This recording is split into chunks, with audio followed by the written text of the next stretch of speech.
Hey, Steve from sewinggold.com, and I promised someone I would make a video on tension on this Juki DU1181N.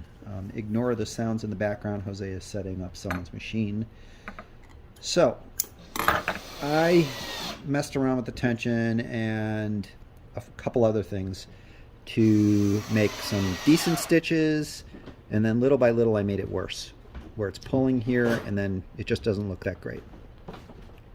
So I'm going to go through what I would do to fix. This is the bottom, this is the top. Top looks fine, bottom not so fine. Okay, so I'm going to go through different things what I'm going to do to fix this. So first things first, I'm going to pull the bobbin thread up and I'll sew a line.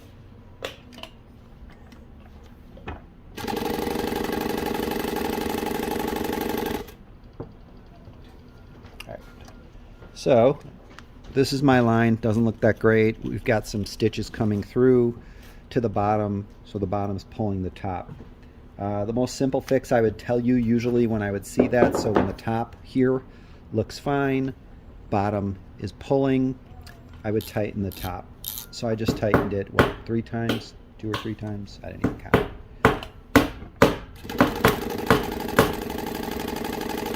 So now we're going to check it again.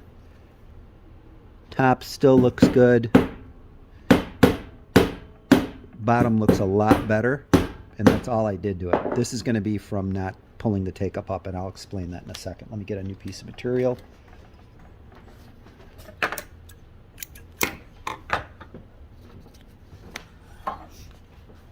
So let me sew again.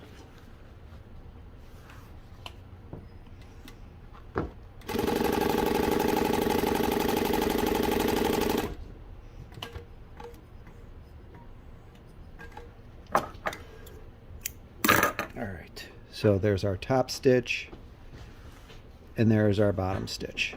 Okay, I want to make sure that my needle, number one, I was talking about needle position with the customer. They were getting angular stitches. That could be partly tension, but angular stitches is usually either the needle type. A lot of needles are right twist, some are not. This one's not a right twist.